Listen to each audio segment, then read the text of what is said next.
আসসালামু আলাইকুম and welcome. So আজকে আমরা ডিসকাস করবো আপনার কার্সিনোজেনেসিস। এখন কার্সিনোজেনেসিস মানেটা কি? কার্সিনোজেনেসিস হচ্ছে আপনার the story of cancer development. মানে একটা নর্মাল সেল কিভাবে আপনার নিওপ্লাস্টিক সেলে কনভার্ট হয়, এই যে স্টোরিটা, এই যে প্রসেসটা, সেটাই হচ্ছে আপনার সহজ ভাষায় কার্সিনোজেনেসিস। এখন প্রাইমারি মেকানিজমটা কি? প্রাইমারি মেকানিজম হলো যে, খেয়াল করে দেখেন, একটা সেলের, স্পেসিফিকলি যদি আমরা স্টেম সেলের কথা বলি, বা যে কোনো সেলে যদি আপনার একটা লিথাল ডিএনএ ড্যামেজ হয় তাহলে সেল কিন্তু মারা যায়। That is the definition of lethal.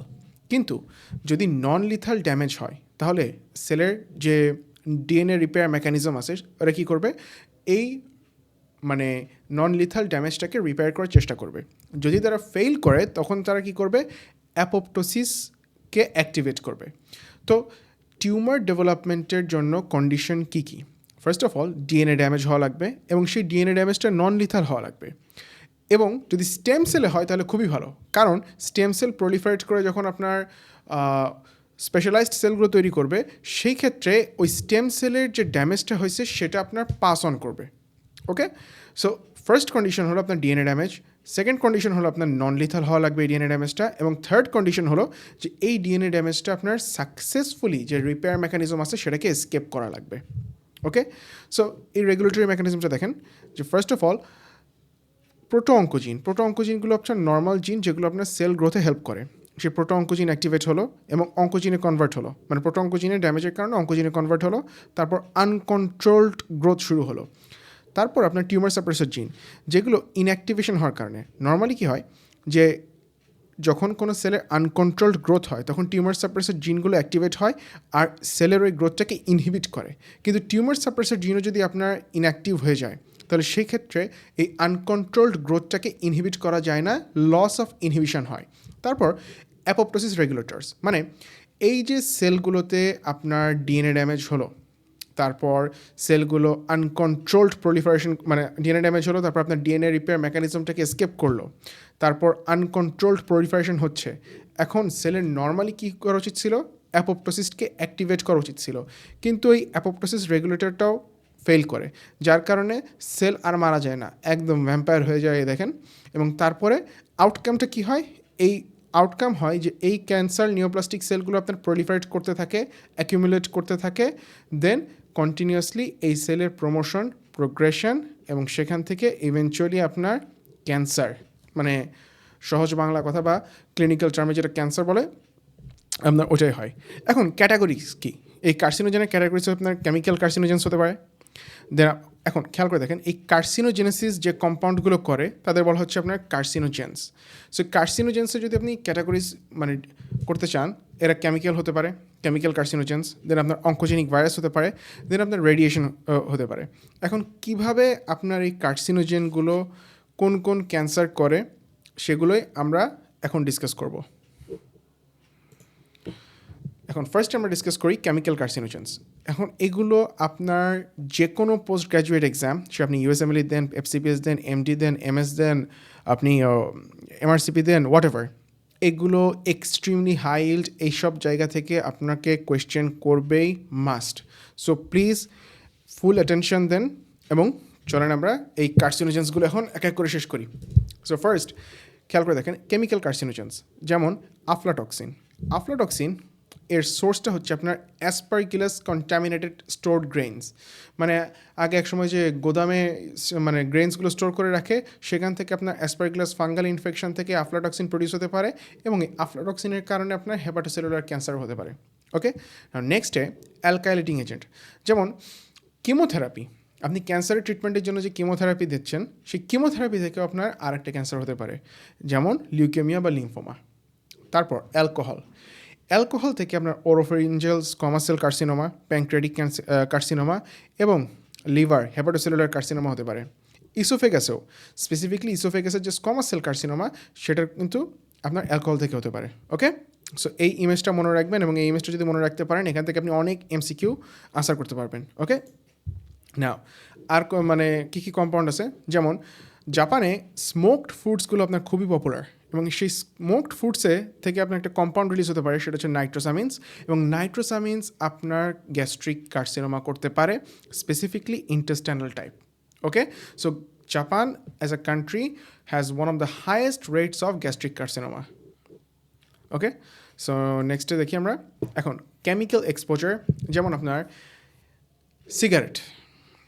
সিগারেটের থেকে আপনার যদি কখনো কনফিউশন থাকে যে মানে অপশনে আছে সিগারেট স্মোকিং, কোনটা পেশেন্টের বাদ দেওয়া উচিত বা কোনটা সবচেয়ে ক্ষতিকর, হার্মফুল, কার্সিনোজেন, আপনি নির্দ্বিধায় সিগারেট স্মোকিং অবজেক্টিভে দাগে আসতে পারেন, এমসিকিউতে দাগে আসতে পারেন, সিঙ্গেল বেস্ট আনসারে দাগে আসতে পারেন, মিস্টেক যাবে না। আপনারা যারা ইউএসএমএলই এক্সাম দেবেন তাদের জন্য একটা শর্টকাটে বলে রাখি, রিস্ক ফ্যাক্টরস পড়া লাগে। সো যদি কোনো কোয়েশ্চেন করে যে what is the number one way to prevent, 80% কোয়েশ্চেনের আনসার হচ্ছে স্টপ স্মোকিং। সিরিয়াসলি, এটা ইউএসএমএলির একদম শিওর শর্ট মানে ক্লিয়ার কাট কোয়েশ্চেন। 80% কোয়েশ্চেনের ক্ষেত্রে আনসার হচ্ছে আপনার স্টপ সিগারেট স্মোকিং, যেখানে আপনার কোয়েশ্চেনটা হচ্ছে যে what is the number one way of preventing this particular disease. অপশানে যদি সিগারেট স্মোকিং থাকে দাগাই দিয়েছেন। এখন এই সিগারেট স্মোকিংয়ে স্পেসিফিকলি আপনার একটা কম্পাউন্ড থাকে যেটা হচ্ছে আপনার ন্যাপথ্যালামিন। খেয়াল করে দেখেন, আপনার আগে যারা ফ্যাক্টরি অ্যাসেম্বলি লাইনে কাজ করতো ওয়ার্কাররা, সো তাদের আপনার অ্যাডাল্ট ডাইপার পরায় কাজ করাতো। এই কারণে যে অ্যাসেম্বলি লাইন থেকে যদি একজন আপনার বাথরুম ব্রেক বা কোনো কারণে অ্যাবসেন্ট থাকে অ্যাসেম্বলি লাইনে, তাহলে দেখা যায় কি যে আপনার পুরো ম্যানুফ্যাকচারিং প্রসেসটা হ্যাম্পার হয়। সো দ্যাটস ওয়াই এদের অনেকক্ষণ ধরে আপনার ব্লাডারে ইউরিন জমা ধরে রাখতো, আর এরা আপনার সিগারেটও খাইতো খুব বেশি। সো এই সিগারেটের যে টক্সিক কম্পাউন্ড ন্যাপথ্যালামিন, এটা আপনার ব্লাডারে অনেকক্ষণ ধরে জমা থাকে এবং সেখান থেকে আপনার ব্লাডারকে ইরিটেট করে এবং ইভেনচুয়ালি ব্লাডারে ইউরোথেলিয়াল কার্সিনোমা করতে পারে। সো স্পেশালি ডাই ইন্ডাস্ট্রিতে যারা কাজ করতো বা অন্যান্য ম্যানুফ্যাকচারিং ইন্ডাস্ট্রিতে কাজ করা চেইন স্মোকারদের ব্লাডার কার্সিনোমার মেইন রিজন হচ্ছে সিগারেট স্মোকিংয়ের এই ন্যাপথ্যালামিন। এটা কিন্তু এমসিকিউ কোয়েশ্চেন। তারপর যারা আপনার এই যে পিভিসি ইন্ডাস্ট্রিজে কাজ করে, যে অ্যাড দেখেন না বিভিন্ন পাইপের, এই পিভিসিতে একটা কম্পাউন্ড থাকে আপনার ভিনাইল ক্লোরাইড, সেখান থেকে আপনার লিভারে অ্যাঞ্জিওসার্কোমা হতে পারে। তারপর যারা আপনার স্পেসিফিক কিছু অকুপেশনাল এক্সপোজারে মানে এক্সপোজড, যেমন আপনার নিকেল, ক্রোমিয়াম, বেরিলিয়াম, সিলিকা হচ্ছে যারা সেমিকন্ডাক্টর ইন্ডাস্ট্রিতে কাজ করে, নিকেল হচ্ছে আপনার রেয়ার আর্থ ইন্ডাস্ট্রিতে যারা কাজ করে, দেন ক্রোমিয়াম হচ্ছে আপনার যারা কম্পিউটার পার্টসের ভ্যারিয়াস ইন্ডাস্ট্রিতে কাজ করে, এদের আপনার লাং কার্সিনোমা হতে পারে। ওকে, নাও আরও কিছু কার্সিনোজেন আপনাদের মনে রাখতে হবে, বিকজ কার্সিনোজেন থেকে আপনার অলমোস্ট সবসময় কোনো না কোনো এমসিকিউ যে কোনো পোস্ট গ্রাজুয়েট এক্সামে আসে। এখন আর্সেনিক, সিগারেটের মধ্যে আপনার আর্সেনিক থাকে এবং একটা সময় ইংল্যান্ডে স্পেশালি যারা ফার্মে কাজ করতো বা এখনও ইন্দোনেশিয়াতে যারা ফার্মে কাজ করে, এদের স্কিন ক্রিমে আপনার এই আর্সেনিক কম্পাউন্ড থাকতো, যাতে আপনার স্কিনটা লাইট হয় আর আপনার আরও বেশি ফর্সা দেখায়। এখান থেকে আপনার অনেকের এই স্কিন ক্রিম ইউজ করা থেকে আপনার স্কোয়ামাস সেল কার্সিনোমা হয়, সিগারেট স্মোকারদেরও স্কোয়ামাস সেল কার্সিনোমা হয় স্কিনের, দেন আপনার লাংসে তো আর কার্সিনোমা হতেই পারে এবং লিভারেও আপনার অ্যাঞ্জিওসার্কোমা হতে পারে। অ্যাসবেস্টস, এই অ্যাসবেস্টস এক্সপোজ যারা স্পেশালি আপনার শিপ ইয়ার্ড ইন্ডাস্ট্রিতে যারা কাজ করে, তাদের আপনার লাং কার্সিনোমা হতে পারে অ্যাসবেস্টস এক্সপোজার থেকে, আর মেজোথেলিমিয়া হতে পারে, যেটা আপনার প্লুরাল ক্যান্সার। ওকে, এখন খেয়াল করে দেখেন সিগারেট স্মোকিংয়ের হেলথ ইম্প্যাক্ট। সিগারেট স্মোকিংয়ের আপনার একটা সিগারেটে মেবি 400 to 1000 এর মতো কার্সিনোজেন থাকে। এখন সবচেয়ে ক্ষতিকর হচ্ছে আপনার এই পলিসাইক্লিক হাইড্রোকার্বন, এবং সেখান থেকে আপনার কী ক্যান্সার হতে পারে, ওরোফ্যারিংসে ক্যান্সার হতে পারে, ইসোফেগাসে ক্যান্সার হতে পারে, লাং ক্যান্সারের তো নাম্বার 1 কজ হচ্ছে সিগারেট স্মোকিং, কিডনিতেও ক্যান্সার হতে পারে, অ্যান্ড ব্লাডার কার্সিনোমা। ওকে, নাও আমরা এতক্ষণ কেমিক্যাল কার্সিনোজেন্স পড়ছি, এখন আমরা পড়বো আপনার অঙ্কোজেনিক ভাইরাস। এখন অঙ্কোজেনিক ভাইরাস কী আছে? ওয়েল, এই অ্যারোগুলো একটু বাদ দেন। অ্যারোগুলো বাদ দেন এই কারণে যে ভুলবশত অ্যারোগুলো পড়ে গেছে। আপনার এপস্টিন-বার ভাইরাস থেকে আসে আপনার নেজোফেঞ্জিয়াল কার্সিনোমা, বার্কিট লিম্ফোমা আর প্রাইমারি সিএনএস লিম্ফোমা। এইডস পেশেন্টদের যখন আপনার ইমিউনোসাপ্রেশন হয়, সেম পেশেন্টদের আপনার প্রাইমারি বি-সেল লিম্ফোমা হয়। এবং এই প্রাইমারি বি-সেল লিম্ফোমার একটা ইম্পর্টেন্ট ডিফারেন্সিয়াল হলো আপনার টক্সোপ্লাজমা গন্ডি। ইউএসএমএলিতে এই কোয়েশ্চেনটা প্রায় আসে। একটা এমআরআই স্ক্যান দিয়ে দেয়, এমআরআই স্ক্যান দিয়ে তারপর আপনাকে বলে যে এটা আসলে সিএনএস লিম্ফোমা নাকি টক্সোপ্লাজমা গন্ডি কীভাবে ডিফারেন্সিয়েট করবেন ওটা আমরা পরে ডিসকাস করব যখন মাইক্রোবায়োলজি আর কোয়েশ্চেন ডিসকাশন হবে তখন। এখন হিউম্যান হার্পিস ভাইরাস থেকে এরোটা বাদ দেন, হিউম্যান হার্পিস ভাইরাস থেকে আসে আপনার কাপোসি সার্কোমা। ওকে, হিউম্যান হার্পিস ভাইরাস 8 এবং এই কাপোসি সার্কোমা দেখা যায় ইমিউনোসাপ্রেশন এই পেশেন্টদের, স্পেশালি যাদের এইচআইভিও আছে। সো এইচআইভি ইনফেক্টেড পেশেন্টের যখন আপনার কাপোসি সার্কোমা দেখা দিবে, কালপ্রিট ভাইরাস হচ্ছে আপনার হিউম্যান হার্পিস ভাইরাস 8, এটা ব্লাড ভেসেলকে এফেক্ট করে। দেন আপনার হেপাটাইটিস বি আর সি আপনারা সবাই জানেন, এখান থেকে আপনার হেপাটোসেলুলার কার্সিনোমা হতে পারে। তারপর হিউম্যান টি সেল লিম্ফোট্রফিক ভাইরাস অথবা লিউকেমিয়া ভাইরাস, এখান থেকে আপনার অ্যাডাল্ট টি সেল লিউকেমিয়া বা লিম্ফোমা হয়। এটা আপনার জাপানে আর ক্যারিবিয়ানে খুবই কমন এবং আইভি ড্রাগ ইউজারদের হয়। দেন এটা ওয়ার্ল্ড ওয়াইডই খুবই কমন এই হিউম্যান প্যাপিলোমা ভাইরাস এবং এর হাই রিস্ক টাইপ। শুধু যে 4টা হাই রিস্ক তা না, এছাড়াও আরও হাই রিস্ক গ্রুপ আছে, কিন্তু এই 4টা খুবই কমন, যে 16, 18, 31, 33। এখান থেকে আপনার ফিমেল জেনিটাল ট্র্যাক্টের যেমন আপনার ভালভা, ভ্যাজাইনা, সার্ভিক্স এর স্কোয়ামাস সেল কার্সিনোমা হতে পারে।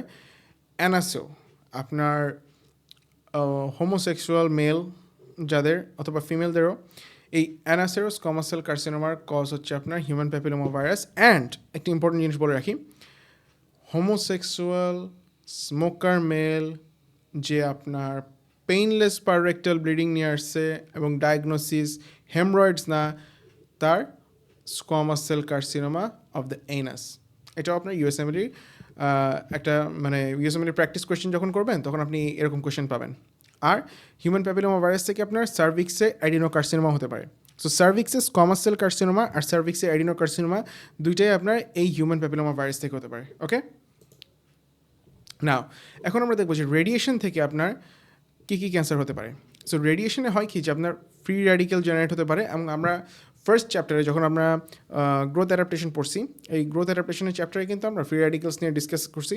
আর এই ফ্রি র্যাডিক্যালে আপনার যখন ডিএনএকে ড্যামেজ করে, সেই ডিএনএ ড্যামেজ থেকে আপনার কিছু ক্যান্সার হতে পারে। যেমন এটা ড্যামেজের এক্সটেন্ডের উপর ডিপেন্ড করে। আপনার ড্যামেজের এক্সটেন্ড যদি কম হয় তাহলে প্রলংড অ্যান্ড লো ড্যামেজ থেকে এজিং এর মতো ফেনোমেনা দেখা দিতে পারে। আর যদি আপনার অ্যাকিউট হাই স্ট্রেস ড্যামেজ হয়, সেখান থেকে আপনার acute myeloid leukaemia, then chronic myeloid leukaemia, papillary carcinoma. And interesting জিনিস, একসময় আপনার ফেস অ্যাকনি ট্রিটমেন্টে আয়োনাইজিং রেডিয়েশন ইউজ করা হতো। সো যখন আপনার আয়োনাইজিং রেডিয়েশনের এক্সপোজারে থাইরয়েডের আপনার প্যাপিলারি থাইরয়েড কার্সিনোমা দেখা যায়। ওকে, আচ্ছা, আর কি হতে পারে? নন আয়োনাইজিং রেডিয়েশন। এখন এটা যদিও মনে করেন আমাদের ব্রাউন স্কিনড মানুষদের খুব কম হয় এই কারণে যে আমাদের স্কিনে মেলানিন কনসেন্ট্রেশনটা রিলেটিভলি বেশি। এটা আপনার প্রিডমিনেন্টলি হোয়াইট মানুষদের, হোয়াইটের এই স্কিন ক্যান্সারগুলো খুবই কমন, এবং ইউএসএতে কিন্তু স্কিন ক্যান্সার খুবই কমন। ওকে, এখন এই নন আয়োনাইজিং রেডিয়েশনে কী হয় যে আপনার পাইরিমিডিন ডাইমার ফর্মেশন হয়। নর্মালি এই পাইরিমিডিন ডাইমারগুলো রিপেয়ার করে নিউক্লিওটাইড এক্সিশন রিপেয়ার এনজাইম। এখন যদি কোনো কারণে এক্সিশন রিপেয়ার এনজাইমটা আপনার ডেফিসিট থাকে, অথবা আপনার যদি কন্টিনিউয়াসলি ড্যামেজ হতে থাকে, সেখান থেকে আপনার স্কিন ক্যান্সার হতে পারে, যেমন basal cell carcinoma, squamous cell carcinoma, melanoma. Okay, so that was all about